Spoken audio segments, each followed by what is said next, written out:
One of the greatest mysteries in aviation history may finally be solved. Years ago this week that Amelia Earhart disappeared, never to be seen again.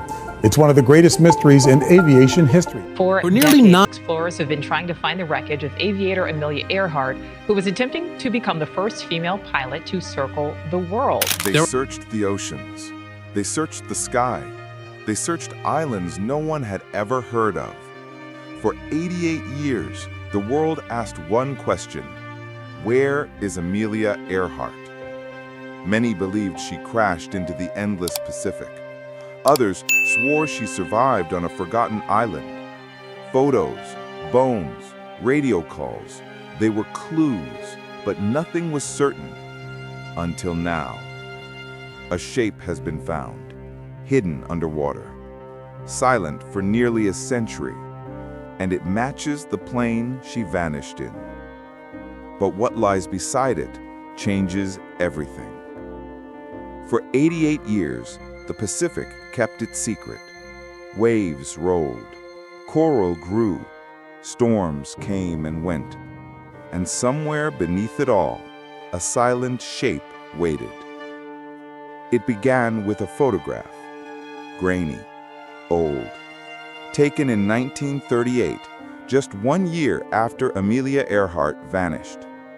Most people ignored it, but a few noticed something strange. A long shape in a shallow lagoon on a lonely island. Back then, it was only a rumor, a whisper in history. But today, that same shape has appeared again.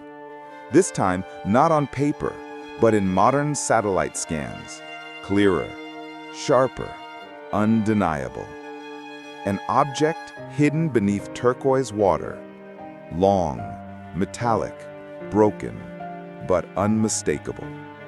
To pilots, it looks like an aircraft fuselage.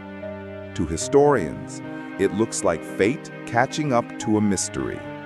And to the world, it may be the final piece to Amelia's story. But what made experts take it seriously now?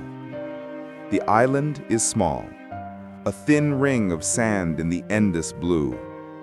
Nikumaroro, quiet, empty, forgotten by time. But mysteries have long shadows, and this island has been whispering one name for decades: Amelia Earhart. Researchers knew it wasn't random. Radio signals traced here in 1937. A distress call, faint, desperate, heard by ships and stations across the Pacific. Voices saying a woman was alive on a reef, a landing spot on coral, and then silence. Years later, bones were found here, misidentified as a man, then later re-examined and believed to match a woman of Amelia's size and build. Then came the aluminum panel, not local, not shipwreck scrap, but riveted in a pattern used on her Electra.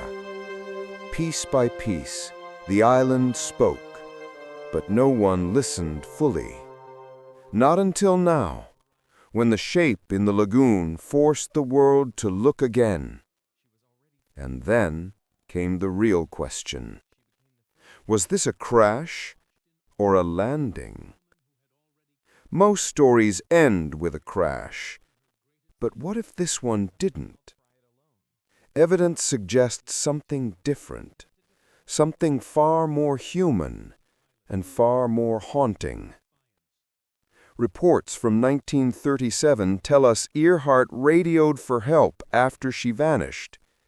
Pan Am listening stations began triangulating her voice, a weak signal drifting from this very region. Not from deep water, but from land. If the Electra landed on a reef, it means she didn't fall from the sky. She fought. She found a flat strip of coral, set the plane down, and waited for rescue. Imagine it. The ocean crashing below, the radio crackling, hope in every call. But tides don't wait, and the Pacific isn't gentle. As days passed, waves would have lifted the plane, dragged it, broken it, pulling it piece by piece into the lagoon. So if she survived the sky, what happened next on that lonely island? Years after the radio calls faded, islanders arrived on Nikumaroro. They found things that didn't belong: a piece of women's shoe, a small camp, a bottle once used for freckle cream, the same type Earhart preferred. Scattered bones of a bird or turtle, split in ways that suggested someone tried to survive. Then, the bones. Found in 1940 by a British colonial officer, described as belonging to a woman of European descent, sent for study, misclassified, and lost for decades. But modern researchers examined the original notes again. Their conclusion: the bones fit Amelia's measurements with high probability. Still, there was doubt, noise, debate. A war came. The world moved on. But the island hadn't finished speaking, and neither had the ocean, where a new clue, sharper than ever before, waited just beneath the surface. Because soon, machines would see what human eyes missed. For decades, answers hid under waves and coral. Storms swept sand. Currents shifted wreckage. The island kept its silence, until technology stopped asking and started seeing. First came satellite scans, mapping shallow water in shocking detail. That's when it appeared again: the long shadow, the curve of a tail, a metal frame resting on the lagoon floor. Then underwater sonar imaging confirmed the shape.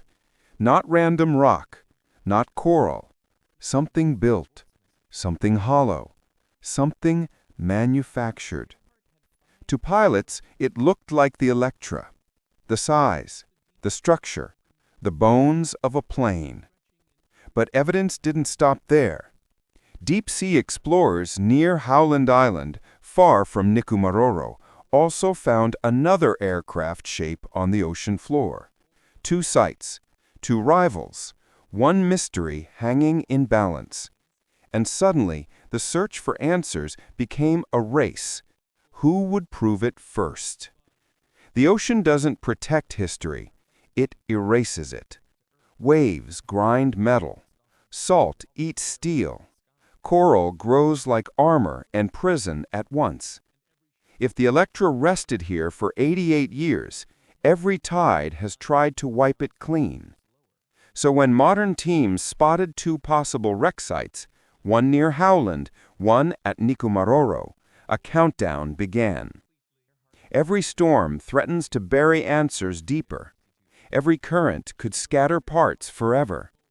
And so crews prepared: sonar, drones, underwater mapping tech that can scan a ghost in the sand. But tech alone wasn't enough. They needed timing, luck, and the courage to chase a legend into waters where explorers rarely return. Because if this plane disappears again, if nature swallows it whole, the truth may vanish with it.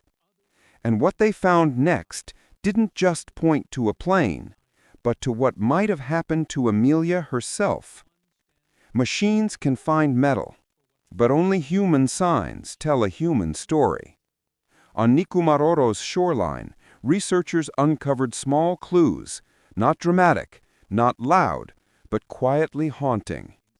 Fragments thought to be aluminum, riveted in a rare pattern matching Earhart's modified Electra window patch. Pieces of a pocket knife, separated like someone used it to survive. Charred turtle bones broken open for meat. A campsite not native to islanders. And nearby, the remains of a small fire, as if someone signaled through long, lonely nights. Survival leaves marks. Hope leaves marks. So does fear. Someone lived here. Someone tried.